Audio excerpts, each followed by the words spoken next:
नाजरीन आदाब, मैं हूं त्रिदीप रमन। दुनिया जहां से एक निराला शो हिंदुस्तान हमारा में आपका इस्तकबाल है।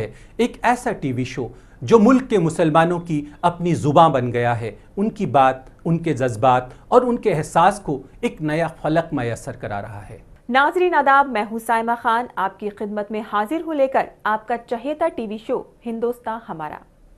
तूफान बन के आओ, चाहे आंधियां बनो, है दर्द का दरख्त उखड़ना नहीं आता। ऐसा नहीं कि कुछ भी हिलाता नहीं मुझे, हाँ दर्द को आंसुओं में बदलना नहीं आता। आज अवाम में नसरीन खातून की दर्द बयानी ऐसा ही कुछ सोचने को मजबूर कर देगी आपको।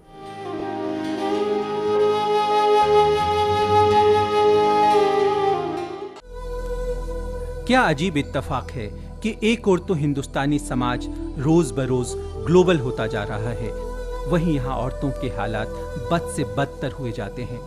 नसरीन खातून की दास्तां इससे क्या अलग है। उत्तर प्रदेश के मुजफ्फरनगर जिले के खतौली की रहने वाली नसरीन खातून ने अपनी निकाह से पहले न जाने कितनी ही ख्वाब अपने ज़हन में समार कर रखे थे। एक खुशहाल परिवार, खुशहाल जिंदगी, पति की अच्छी नौकरी और भी न जाने क्या क्या। पर निकाह के बाद जब नसरीन का हकीकत से वास्ता पड़ा तो वो कुछ और ही था।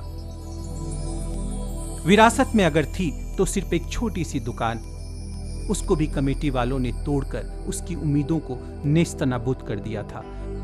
कमेटी वाले आके उसको तोड़ गए, 2 बार तोड़ गए, फिर उन्होंने 1 बार और कहा, फिर उसके बाद वो फिर तोड़ गए। तो अब हमने खाली ये दुकान खोली है छोटी सी। लेकिन खुदा की रहमत और अपने हौसलों के दम पर नसरीन और उसके परिवार ने वो जगह फिर से हासिल कर ली। पर तंग हालातों के मद्देनजर उस टूटी हुई जगह पर फिर से दुकान खड़ी कर पाना बेहद मुश्किल था। पर नसरीन ने हार नहीं मानी और वहां पर एक छोटा सा तख्त डालकर उन्होंने अपना काम धंधा वहीं से शुरू कर लिया। इस काम से वो पैसा तो कमा लेती हैं, लेकिन इतना भी नहीं कि अपने ख्वाबों में नए रंग भर सके, क्योंकि दिन भर की कमाई का ज्यादातर हिस्सा रोजमर्रा की जरूरतों पर खर्च हो जाता है। हर माँ का ख्वाब होता है कि वो चाहे कैसी भी हालात में रहे, लेकिन उसके बच्चे अच्छी तालीम हासिल करके किसी मकाम पर पहुंचे।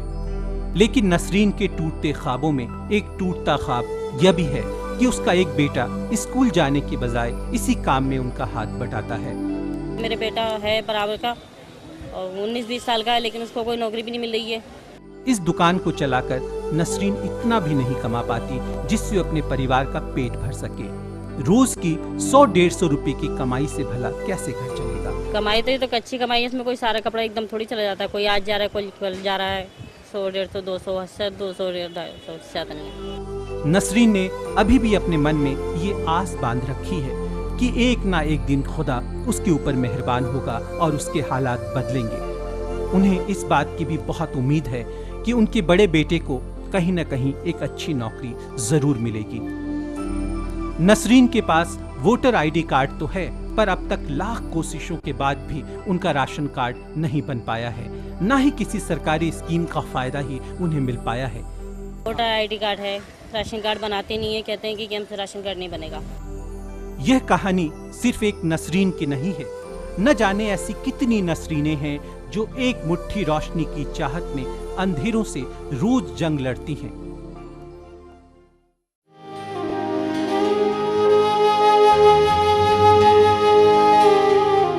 बदल रहा है क्यों कर मौसम, पल पल मेरी बस्ती का, कहां कहां पर बरसा जाकर बादल मेरी बस्ती का। नसरीन के लिए बादल कभी बरसे नैनों के तो कभी जज्बात भीग आए।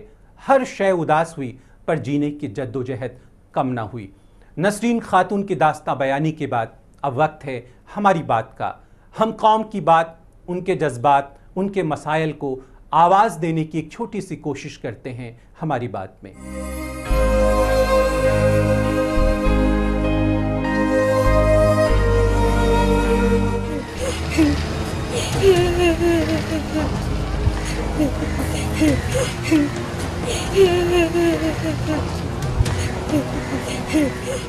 कुछ ऐसी ही कहानी है म्यांमार में भड़के फसाद से जान बचाकर भागने वाले वहां के रोहिंग्या मुसलमानों की। एक मुकम्मल जहां की तलाश में निकले इन मुसलमानों को जब हैदराबाद में पनाह मिली तो इनकी आंखें भर आई।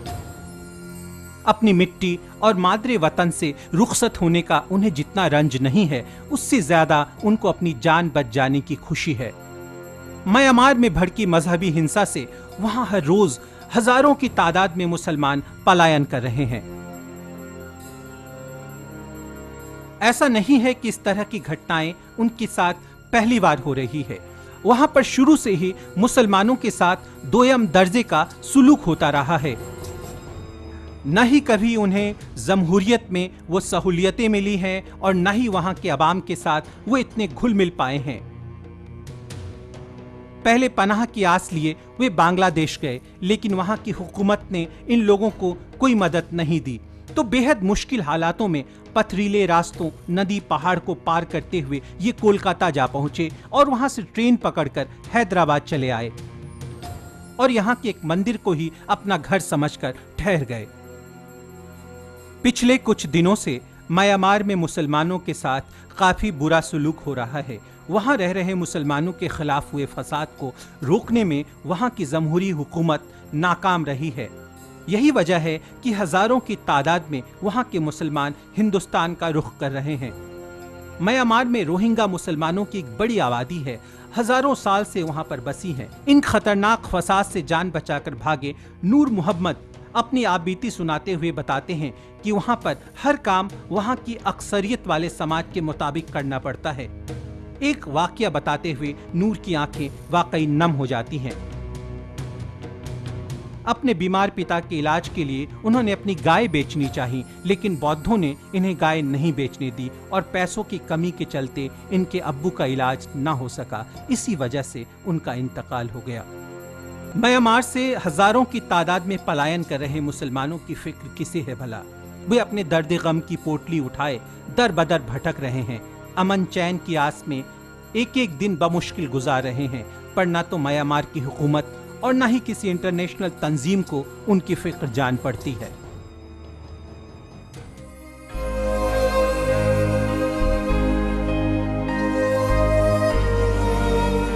हमारी बात के बाद वक्त हो गया है एक छोटे से ब्रेक का, पर आप कहीं जाइएगा नहीं।